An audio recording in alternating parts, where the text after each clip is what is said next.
امام زمانہ کے لیے دعا کرنے کا حکم بہت زیادہ ہے، دعا کرنا. اور خود امام علیہ السلام بھی اپنے ظہور کی ہر وقت دعا کرتے رہتے ہیں، اور اپنے ماننے والوں سے بھی یہ تقاضا کرتے ہیں کہ ان کے لیے دعا کریں. دیکھیے، یعنی یہ جو دعائے فرج ہے یا امام زمانہ کے ظہور کی دعا کرنا ہے، خود سیرت امام زمانہ، امام خود بھی اپنے ظہور کی دعا کرتے ہیں. تو آپ کو کم سے کم امام کی سیرت کے اوپر عمل کرنا ہے کہ روزانہ صبح و شام امام زمانہ کی ظہور کے لیے دعا کرتے رہیں. اور دعا کے ساتھ ظاہر ہے کچھ اور لوازمات بھی ہیں، جس میں پہلے بھی بہت سی نشستیں ہو چکی ہیں، اور کل بھی برادر وسیع امام نے بھی اس سلسلے میں گفتگو کیا. آج مولانا محترم عامر یعصوبی قبلہ وہ بھی اس سلسلے میں مزید گفتگو فرمائیں گے. تو صبح و شام اس پر عمل کرنا ہے. خود ہمارے چھٹے امام، امام صادق علیہ الصلوۃ والسلام،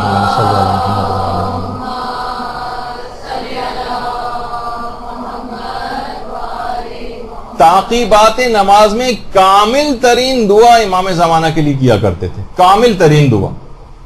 اور آج کل لوگوں میں دیکھنے میں آ رہا ہے کہ اجتماعی طور پر کوئی خاص رغبت اس سلسلے میں، اوور آل دعاؤں کا رجحان کچھ کم نظر آ رہا.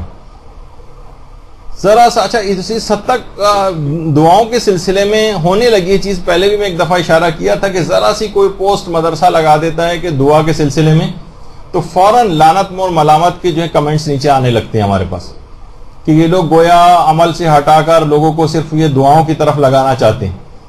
حالانکہ ایسی بات نہیں، عمل کے لحاظ سے بھی کتنی چیزیں آ رہی ہوتی ہیں، لیکن وہ جو ایک لحاظ سے دعا کے سلسلے میں ایک کراہیت سی لوگوں کو ہونے لگی، معاذ اللہ.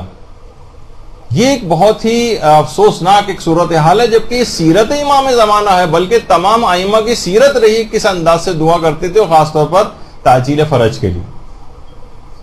امام حسن عسکری علیہ السلام کی قنوت میں الگ سے ایک اسپیشل دعا ہوتی تھی امام زمانہ کے لیے.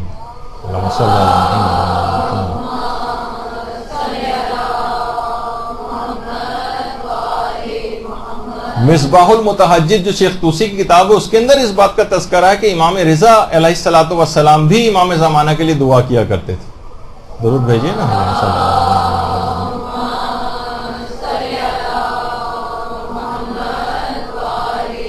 اور رمضان کی راتوں میں دعائے افتتاح پڑھنے کی کتنی تاکید آئی ہے.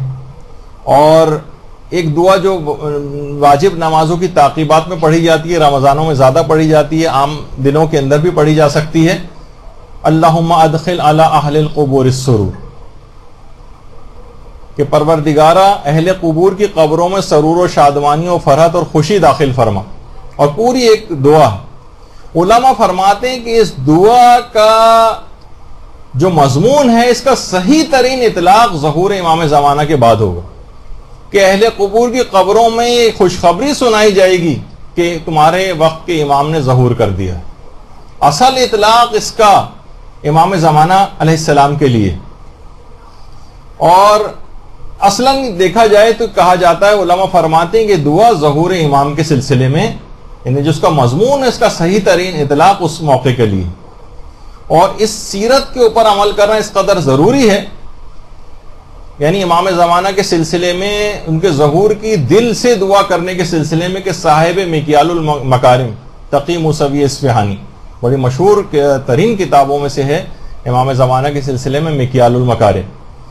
اس میں اپنے ایک دوست کا مکاشفہ نقل کیا ہے تقی موسوی اصفہانی، اور کہا کہ ان کے دوست فرماتے ہیں، جو خود بڑے عالم دین تھے، کہ میں نے مکاشفے میں امام حسن مجتبی علیہ الصلوۃ والسلام کی زیارت کی.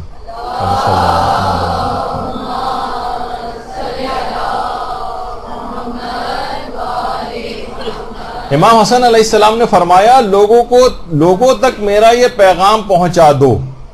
دیکھیے آپ تک امام کا پیغام، کہ مہدی کے ظہور کی تعجیل کے سلسلے میں کثرت سے دعا کیا کریں. اور یہ دعا امام فرماتے ہیں، یہ دعا نماز جنازہ کی طرح سے واجب کفائی نہیں ہے کہ کچھ لوگوں کے انجام دینے سے باقی لوگوں کے اوپر یہ چیز ساقط ہو جائے. امام زمانہ کی تعجیل فرج کی کثرت سے دعا کرنے کا جو حکم ہے، وہ نماز پنجگانہ کی طرح سے سب پر فرض ہے. اور سب لوگ اس فریضے کو بجا لانے کے مکلف ہیں، سب کے سب لوگ. تو انسان کو چاہیے کہ ہر وقت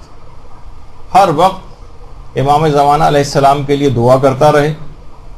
دیکھیے علماء ایک چیز اور فرماتے ہیں کہ جب کسی شخص کے پاس کوئی کمی ہوتی ہے نا، اس وقت دعا کرتا ہے. جب وہ کسی کمی کا احساس کرتا ہے تو دعا کرتا ہے. اگر اسے کسی چیز کی کمی کا احساس نہیں ہو تو وہ اس کے لیے دعا نہیں کرے گا. مثلا کسی کے پاس اگر رزق کی بہت فراوانی ہے، کسی کے پاس مثلا بہت زیادہ پیسہ ہو، تو اس کو رزق کی دعا میں کوئی خاص دلچسپی نہیں ہوگی. کسی کے پاس مثلا اولاد بہت کثیر تعداد میں ہو، کثیر العیال شخص ہے. اب بہت ساری دعاؤں کے اندر، خود ہمارے ایک دوست ہیں جو ماشاءاللہ کثیر العیال ہیں، تو باقاعدہ ان کی تعقیبات نماز کی جو کتاب ہے اس میں وہ صفحات ان کی بیگم نے باقاعدہ نکال دیے گے جہاں پر اولاد کے سلسلے میں دعا لکھی ہوئی، اور باقاعدہ کچھ جگہوں مارکر سے انہوں نے مٹا دی ہے کہ کہیں ان کے شوہر اس کو نہ پڑھنے لگے. تو بہرحال اب ان کی نہیں ہے دعا پرائیورٹی کے اندر، اب کثرت عیال پہلے سے ان کے پاس ہے. تو اب دیکھیے امام زمانہ علیہ السلام کے سلسلے میں بالکل ایسا ہی ہوا کہ امام کے سلسلے میں لوگوں کے لیے کسی ضرورت یا کمی کا ان کے اندر کوئی احساس موجود نہیں. کیوں کریں گے وہ دعا امام کی ظہور کے لیے؟ ان کی زندگیوں میں کوئی کمی نہیں ہے، امام کی کوئی ضرورت کا ان کو احساس ہی نہیں ہے، تو دعا اس لحاظ سے کیوں کریں؟ تو دیکھیے لوگوں کو چاہیے کہ امام کی ضرورت کو، امام کی کمی کے احساس کو اپنے اندر پیدا کریں کہ کس قدر ایک بڑی نعمت عظمیٰ ان سے چھینی ہوئی. دیکھیے برادران یوسف کو احساس ہی نہیں تھا کہ کس قدر عظیم نعمت، اتنا عظیم پیغمبر ان کے درمیان موجود ہے جس کو کھوئے دے رہے ہیں، بازاروں میں فروخت کر رہے ہیں، کنویں کے اندر ڈال رہے ہیں. تو ان کو احساس ہی نہیں ہوا تھا. تو یہی والی چیز ان کو نہ اس کمی کا احساس تھا، نہ اس ضرورت کا احساس تھا. ہم بھی برادران یوسف کی طرح سے ایسے بے عمل ہو چکے ہیں کہ ہمیں اس اپنے زمانے کے امام کی کوئی کمی کا، کسی ضرورت اس کا احساس ہی نہیں کہ ان کی ہمارے زندگیوں میں کیا مقام ہونا چاہیے، لہٰذا ان کے لیے دعا بھی نہیں کی جاتی. برحمتك يا أرحم الراحمين وصلى الله على محمد وآله الطاهرين.